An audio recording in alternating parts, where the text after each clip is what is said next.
Tatlong impeachment complaint na ang inihain sa Kamara laban kay Vice President Sara Duterte. Tumatayong complainant sa ikatlong reklamo ang mga pari, abogado at miyembro ng NGO. We believe VP Sara committed something illegal and something immoral against the Filipino people.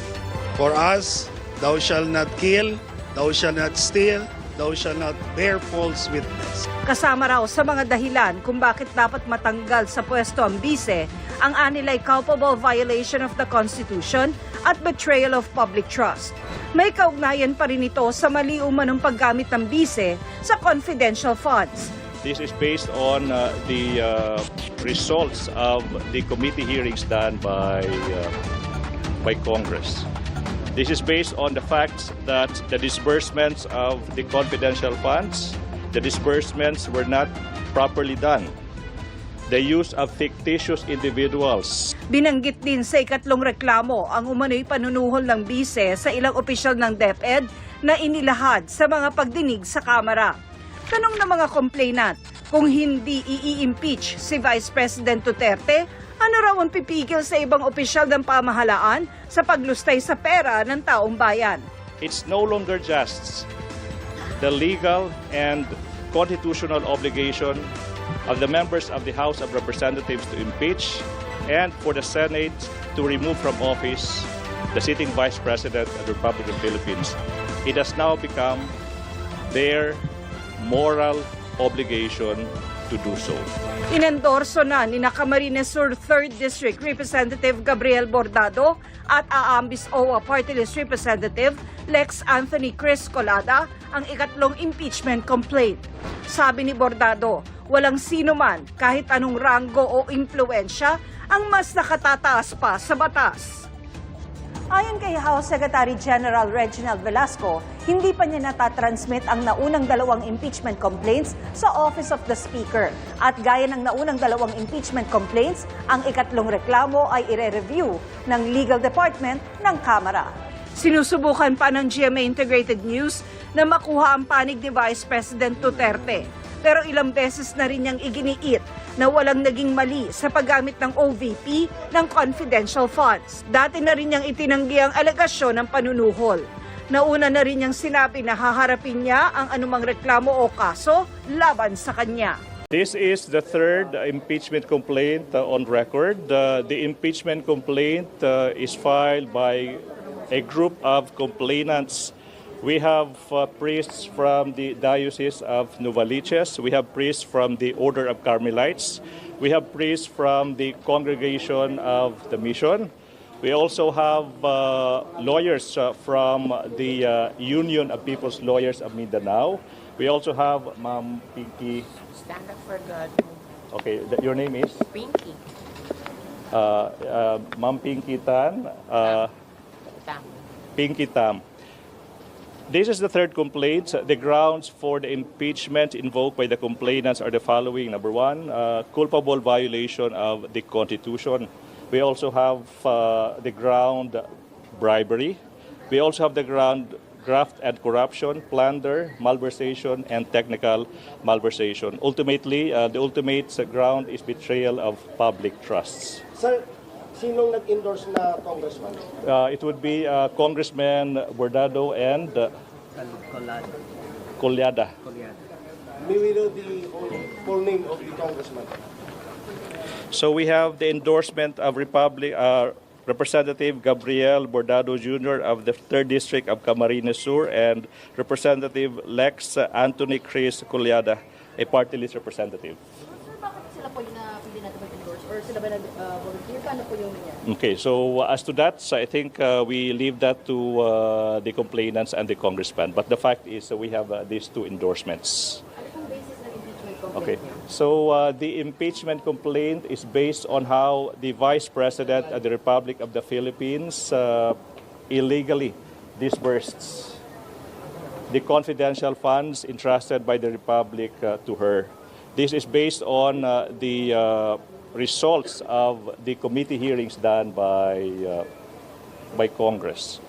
This is based on the facts that the disbursements of the confidential funds, the disbursements were not properly done. the use of fictitious individuals. We have instances of the same individuals receiving money from the public, but these individuals use different signatures. So the complainants believe that these disbursements were in fact illegal. And we believe, the complainants believe, these acts of the Vice President constitute grounds for her impeachment as the sitting Vice President of the Republic of the Philippines. Sir, ilan yung complainant? Okay, we have 12. We have 12 complainants, and we have the Union of People's Lawyers of Mindanao, which is an aggregation of lawyers and legal workers based in Mindanao, composed of around 100 members. That's what I was told, yes. Sir, if you don't mind, your full name, please. So my full name is, I am Attorney Amando Virgil de Ligutan. I am a lawyer from Cebu, tasked by the complainants in drafting these complaints. What makes this complaint different from the two already filed impeachment complaints is that these priests, these lawyers believe that with what transpired and with what the public saw during the committee hearings, it's no longer just the legal and constitutional obligation of the members of the House of Representatives to impeach and for the Senate to remove from office the sitting Vice President of the Republic of the Philippines. It has now become their moral obligation to do so. Not only legal, constitutional, it's now their moral duty to do so.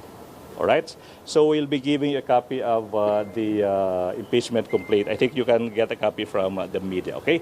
So that would be all for this morning. Thank you so much. Maraming salamat.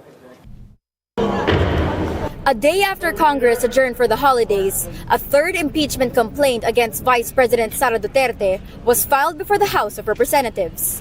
Among the complainants are Catholic priests from the Diocese of Novaliches, Order of Carmelites, and Congregation of Mission, the Union of People's Lawyers in Mindanao, and other non-government organizations.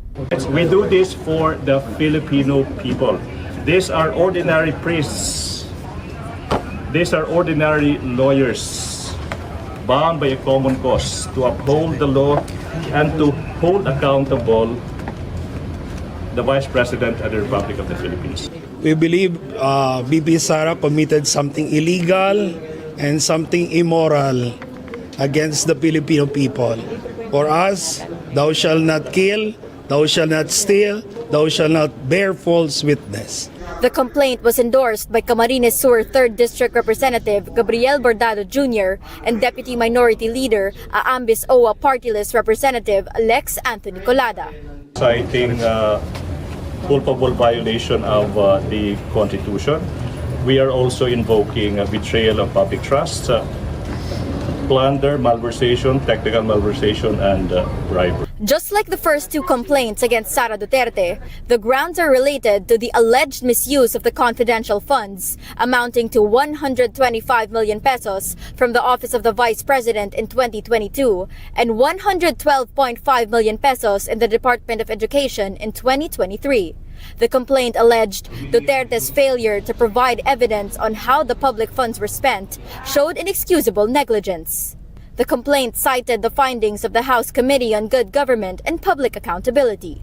These include testimonies during the panel's hearing that security officers handled the agency's confidential funds, questionable acknowledgement receipts, and Duterte's continuous failure to submit documentary evidence to justify the confidential expenses.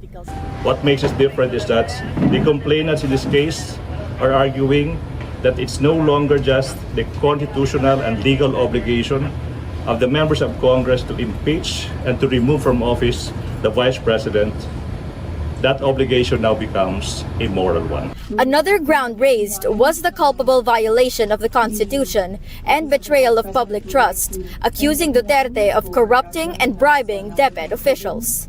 During the House panel hearings, at least 3 DepEd officials admitted to receiving envelopes containing cash, supposedly from the Vice President. Congressman Bordado underscored the need to uphold the rule of law and ensure accountability at the highest levels of government. The lawmaker stressed the move is not a partisan attack, but a constitutional mechanism to address breaches of public trust. House Secretary General Reginald Velasco has confirmed receiving the third impeachment complaint. It is now being reviewed by their legal team. Once verified, the Secretary General will transmit the complaints to the office of House Speaker Martin Romualdez. The Speaker will have 10 session days to include a verified impeachment complaint in the plenary's order of business and 3 session days to refer it to the Committee on Justice. Congress will resume session on January 13, 2025. ABS-CBN News has reached out to the Vice President for comment. However, Duterte previously said she welcomes the filing of impeachment complaints so she can answer the accusations. The Akbayan party list welcomes the filing of a third impeachment complaint, saying any initiative to hold Vice President Duterte accountable is an encouraging development. The party list group endorsed Duterte's first impeachment complaint filed by civil society organizations. Paige Javier, ABS-CBN News.